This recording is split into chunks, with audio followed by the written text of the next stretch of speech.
সেদিন এক মহিলা, ভদ্র মহিলা, বেশ কিছুদিন আগে আমাকে ফোন দিয়ে বলতেছে, হুজুর ক্ষমা করবেন, ফোন দিয়েছি, কষ্ট দিচ্ছি। বললাম কি বলতে চান? হুজুর একটা মাসালা জানতে চান। বলে কি মাসালা? বলে আমার স্বামী আপন সব বোনের মেয়ের সাথে জেনা করে, আমি কি থাকবো না চলে যাব? আপনি প্রশ্নের উত্তর কি দিবেন? আমার গা শিরুস। বলেন কি? কাহা এটাই সত্য। এই জন্য আল্লাহ রাসূল বলছেন, তোমার সন্তানকে পর্দা করো, তোমার স্ত্রীকে পর্দা করো, তোমার মেয়েকে পর্দা করো, তোমার বোনের পর্দা করো, এটার পর্দার বৃদ্ধি করো। যখনই রমজানে রোজা রাখিয়া আমার বান্দা খাবার সামনে নিয়া, পেটে ক্ষুধা নিয়া, বুকে তৃষ্ণা নিয়া, সামনে দারুণ পানীয় নিয়া বসে থাকে, সীমানা সূর্য না ডোবা পর্যন্ত পানাহার করে না, খায় না, আমি আল্লাহর ভয়ে বসে থাকে, তখনই বান্দার সাথে আমার প্রেম হয়। সুবহানাল্লাহ। দুনিয়ার সবকিছু ফেলাইয়া আমার বান্দা বেহেশতের বাগানে বসিয়া, তাকে জোর করে আনা হয় নাই। তা আপনি দুনিয়া ফেলাইয়া, বাড়িঘর ফেলাইয়া, দোকানদারি ফেলাইয়া, ব্যবসা ফেলাইয়া, স্ত্রী ফেলাইয়া, বন্ধু বান্ধবের আড্ডা ফেলাইয়া, নাটক সিনেমা ফেলাইয়া আপনি যখন বেহেশতের বাগানের ভিতরে বসে বসে আমার আল্লাহর কথাগুলি শুনেন, রসুলের কথাগুলি শুনে আপনার মন উৎফুল্ল হয়, তখনই আল্লাহর সাথে বান্দার প্রেম হয়।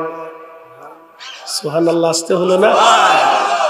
এখন ফেরেশতারা কয়, আল্লাহ তাহলে আমরাও তুমি মানুষের মতো নেগেটিভ পজিটিভ দিয়ে দাও, দেখো আমরাও শুকরগুজারি বান্দা হব। আল্লাহ বলেন, ঠিক আছে ফেরেশতা, তোমরা কারা যাবা? বলে আমাদের মধ্যে দুইজন ফেরেশতা বড় ইবাদত গুজার, একজনের নাম হারুত আর একজনের নাম মারুত। সূরা বাকারাতে আছে, হারুত ওয়া মারুত, দুইজন বড় বুজুর্গ ফেরেশতা। আল্লাহ তুমি যদি বলো আমরা হারুত মারুতকে পাঠাবো, তুমি তাকে মানুষের খুশুসিয়ত দিবা, গুনাহবলি দিবা, দেখবা তারা শুকরগুজারি বান্দা হবে। আল্লাহ বলেন, ঠিক আছে দাও। নূরের তৈরি ফেরেশতাকে আমার রব আমার আল্লাহ মানবীয় গুনাহবলি দিলেন,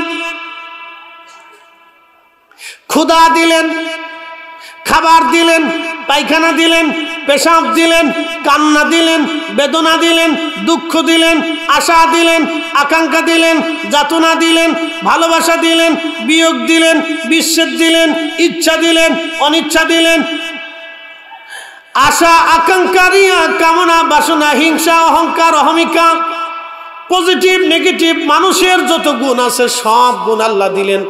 ঘুম দিলেন, তন্দ্রা দিলেন, সব আল্লাহ দিলেন। ফেরেশতাদের ঘুম নাই, ফেরেশতারা খায় না, পায়খানা পেশাব করে না, স্ত্রী পুত্র পরিজন নাই, কামনা বাসনা নাই, রিয়া আশা আকাঙ্ক্ষা নাই, দুঃখ যাতনা নাই, ভালোবাসা বিয়োগ বিচ্ছেদ, আশা ইচ্ছা অনিচ্ছা কিছুই ফেরেশতাদের নাই। আল্লাহ ফেরেশতাদেরকে কোনো নেগেটিভ দেয় নাই, আল্লাহ শুধু পজিটিভ দিয়েছে, যার কারণে ফেরেশতারা 24 ঘন্টা আল্লাহর ইবাদত করে। কিন্তু মানুষের আল্লাহ নেগেটিভ দিল। ওই হারুত আর মারুতকে আমার আল্লাহ নেগেটিভ পজিটিভ, মানুষের যত গুনাহবলি, আমাদের যত গুণ আছে সব আল্লাহ ফেরেশতা হারুত আর মারুতকে দিয়ে দিলেন। তারা দুনিয়াতে আসলো, কিছুদিন পৃথিবীতে কাটানোর পর ইবাদত করলো ভালো। ওই জমানার জোহরা নামক এক সুন্দরী মহিলা ছিল, অত্যন্ত সুন্দরী নারী, জোহরা নামক এক সুন্দরী মহিলা, অনেক সুন্দরী, কিন্তু জোহরা ছিল কাফের। এখন জোহরা ডাক দেখে, হারুত মারুত তোমরা আর একটা কাজ করো, তাহলে আমার একটা বাচ্চা আছে, তাহলে বাচ্চা হত্যা করো, আমার কাছে কিছু মদ আছে, মদ পান করো। দেখছেন নি? তা হারুত মারুত কে, হ্যাঁ এই প্রস্তাবে রাজি আছি, জোহরা বাচ্চা হত্যা করব, মদ পান করব, তাহলে তোমার সাথে কি জেনা করা যাবে? বলে হ্যাঁ যাবে। মহিলার কুক প্রস্তাবে হারুত মারুত রাজি হয়ে গেল, কারণ তারা পাগল পাড়া হয়ে গেছে। এই জন্য মনে রাখবেন, আপনার মেয়েটাকে পর্দা করাবেন, আপনার স্ত্রীকে পর্দা করাবেন, আপনার বোনের পর্দার ভিতরে রাখবেন। কারণ নিজের স্ত্রী দিয়া, বোন দিয়া আর আত্মীয় স্বজন দিয়া পুরুষ মানুষ বিশ্বাস করা ঠিক না।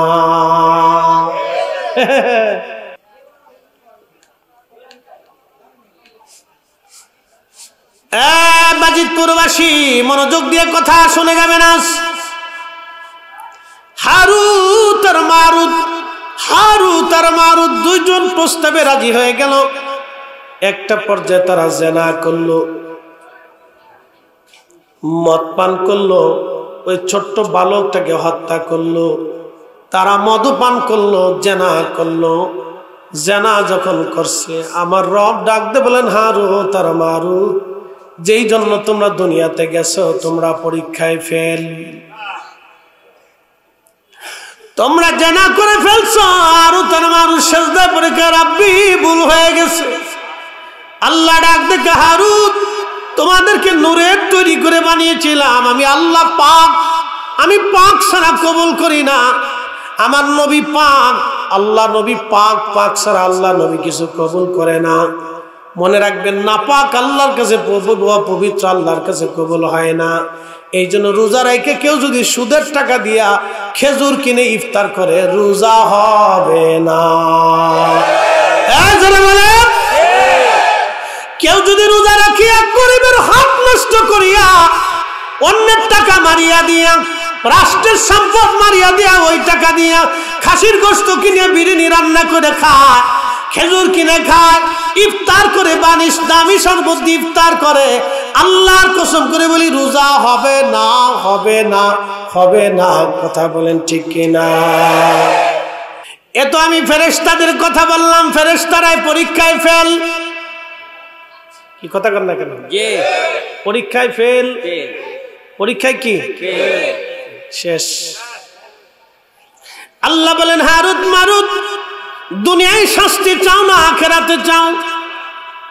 হারুত মারুত কয়ে, রব্বি আখিরাতের শাস্তি বড় কঠিন আমরা জানি। আল্লাহ হাসরের শাস্তি চাই না, দুনিয়ায় শাস্তি নিয়ে দাও। আহা হারুত মারুত, এই শাস্তি চাওয়ার পরে আমার রব আমার আল্লাহ দুনিয়াতে কিয়ামত পর্যন্ত তাদের শাস্তি দেবে। কিয়ামত পর্যন্ত আল্লাহ শাস্তি দিবে, কিন্তু হাসরে আল্লাহ মাফ করে দিবে। কিয়ামত পর্যন্ত আল্লাহ তাদের শাস্তি দেবে। হারুত মারুত পরীক্ষায় ফেল। এবার মানব জাতির একজন আল্লাহর ওলির জীবনী আপনাদেরকে শোনাই।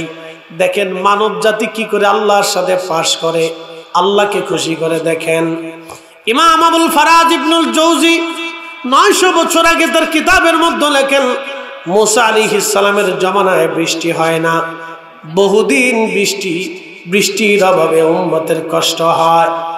বনি ইসরাইল বৃষ্টির অভাবে বিরাট বড় কষ্ট। কয়দিন আগে দেখেছেন, গত বছরে আমাদের দেশের সলাতুল ইস্তেসকা পড়ার জন্য মানুষ জমায়েত হয়।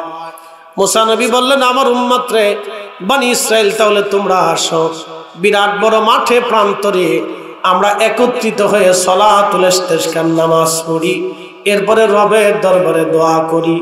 আশা করা যায় আমার রব আমার আল্লাহ আমাদের দোয়া কবুল করে নেবে। আসো। লক্ষ লক্ষ বনি ইসরাইল নিয়ে বিরাট বড় প্রান্তরে জমায়েত হয়ে মুসা নবী সলাতুল ইস্তেসকার নামাজের জন্য দাঁড়াইলেন। গত বছরে 1 মাস বৃষ্টি হয় না, প্রচন্ড গরমে মানুষ সলাতুল ইস্তেসকা পড়ল।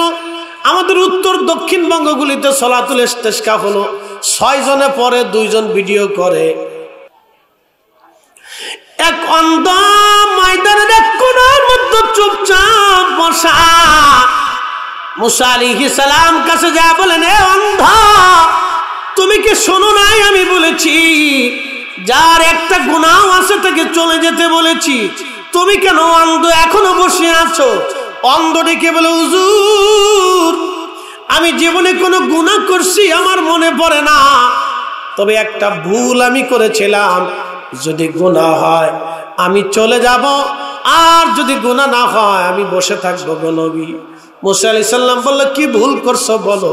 বলে, হুজুর আমি একদিন সদর রাস্তা দিয়ে যাইতেছিলাম, রাস্তায় যাবার সময় সদর রাস্তার পাশেই একটা বাড়ি, সদর দরজা তার খোলা, রাস্তার পাশের বাড়ির মেন দরজা তার খোলা। আমি দরজার দিকে তাকিয়েছি, চোখ চলে গেল অন্দরমহলের এক বেগানা নারীর দিকে।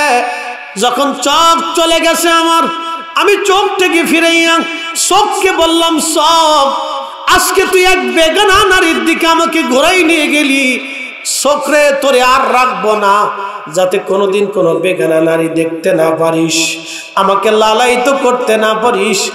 ওগো নবী, আমি কথা বলিয়া আমার দুইটা চোখ আমি নষ্ট করে ফেলছি। হুজুর, আমি জন্মগত অন্ধ না, আমি আল্লাহর ভয়ে নিজের চোখ অন্ধ করে ফেলছি।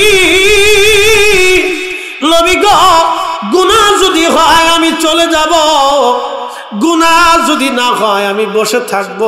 আল্লাহর পয়গম্বর বলে, মুসা আলাইহিস সালাম চোখের পানি ছেড়ে দিয়ে বলেন, আল্লাহর বান্দা, আজকে তুমি দোয়া না করলে বৃষ্টি হবে না। বুঝছি খোদার ভয়ে, আল্লাহর ভয়ে তোমার চোখকে তুমি নিবৃত করেছ। ও আল্লাহর বান্দা, হাত বাড়াও। ইমাম আবুল ফারাজ ইবনুল জৌজি বলেন, আল্লাহর বান্দা হাতটা বাড়ায় বিনয় বিনয় বলতেছিল, আল্লাহ বহুদিন তুমি মিশরে বৃষ্টি দাও না, আল্লাহ তোমারে বান্দা, তোমারে গোলাম আল্লাহ হাত বাড়াইছে, রব্বি বৃষ্টি দাও, বৃষ্টি দাও। বৃষ্টি যদি না দাও এই গোলাম তোমার দরজা থেকে আজ ফিরে যাবে না। আল্লাহ আমি আজকে হাত বাড়াইছি, হাত নামাবো না, আল্লাহ বৃষ্টি দাও, এখনই বৃষ্টি দাও, আল্লাহ এখনই বৃষ্টি দাও। বৃষ্টি না দিলে যাব না, বৃষ্টি না দিলে হাত নামাবো না, আল্লাহ এখনই বৃষ্টি দাও। ইমাম আবুল ফারাজ ইবনুল জৌজি লিখতেছেন, আল্লাহর আকাশে সাথে সাথে মেঘ জমে গেল, সাথে সাথে মেঘ জমে গেল, অঝর ধরে বৃষ্টি শুরু হয়ে গেল। চিৎকার মেরে জোরে বলেন আল্লাহু আকবার। এই ওলিদের জামাত কিয়ামত পর্যন্ত থাকবে। এই ভয় পেয়েছেন? জোরে বলেন, জোরে বলেন, জবান খুলে বলেন, হাত উঁচু করে বলেন, থাকবে নি? এটি দিয়ে সালাতুল ইস্তিসকা। 6 জনের পরে 2 জন ভিডিও করে, কি পাগলের আড্ডা কান। 3 জন চাইয়ে থাকে, একজন মুনাজাত করে, একজন কান্দে, আর একজন আসে।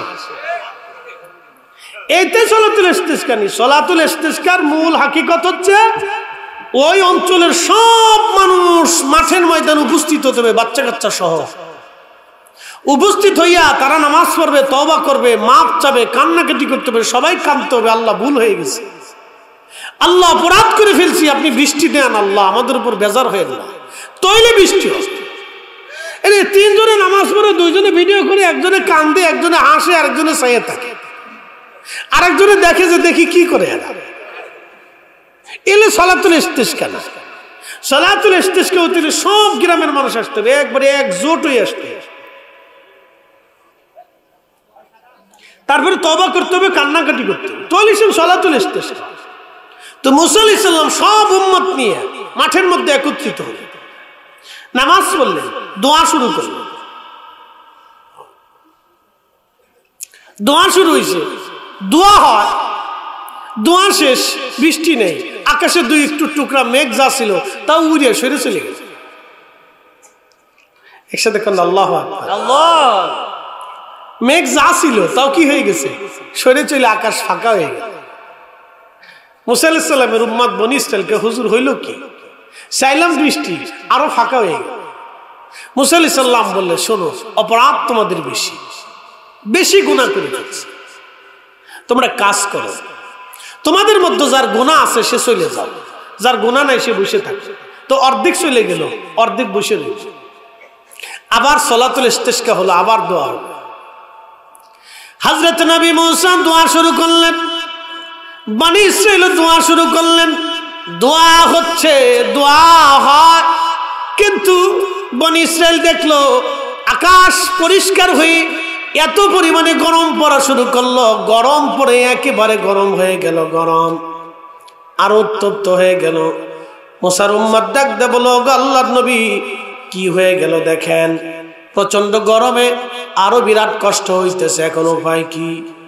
নামাজ তো হলো, দোয়া হলো, বৃষ্টি তো হলো না, আরো গরম পড়া শুরু হয়ে গেছে। মুসা নবী ডাক দিলেন, তাহলে শোনো, জীবনে যে একটা গুনাহ করছো সে চলে যাও, একটা গুনাহ যে করো না সে বসে থাকো। একসাথে কোন আল্লাহু আকবার। আজকে যদি যারা আজিজুল ভাই বলে যে আমরা যদি সিদ্ধান্ত নিই যে এখানে যার গুনাহ আছে চলে যাও, আর যার গুনাহ নাই সে বসে থাকে, তাহলে রূপাই নেই, শ্রোতা বক্তা কোনোটাই নেই। ঠিক আছে না? সব মার্কা মারা, একবারে মার্কা মারা শেষ। কিন্তু আখিরি নবীর কারণে আল্লাহ আমরা গুনাহ করার পর আমাদের দিকে মায়ার নজরে তাকায়, শুধু নবীর কারণে। ওই রসুলই চিনলাম না, কি কথা কন না, বড় হতভাগাই জাতি, রসুলই চিনল না। এত ওয়াজ করেও বুঝাইতে পারলাম না, এত ওয়াজ করেও বুঝাইতে পারলাম না। তো মনোযোগ দেন। মুসা আলাইহিস সালাম বললেন যার গুনাহ আছে চলে যাও, একটা গুনাহ যার আছে সেও চলে যাও, যে একটা গুনাহ নয় সে বসে থাকে। লক্ষ লক্ষ বনি ইসরাইল, লক্ষ লক্ষ বনি ইসরাইল মাঠ থেকে ফাঁকা হয়ে একেবারে চলে গেল, কোনো মানুষ নাই, পুরা মাঠ একেবারে ফাঁকা, কোনো মানুষ নাই, সব মানুষ চলে গেল। আহা, সব মানুষ চলে যাওয়ার পরে মুসা আলাইহিস সালাম দেখে ময়দানের এক কোণা একজন অন্ধ চুপচাপ মাথা নিচু করে বসে আছে। একবার জোরে বলা যাবে কি মারহাবা।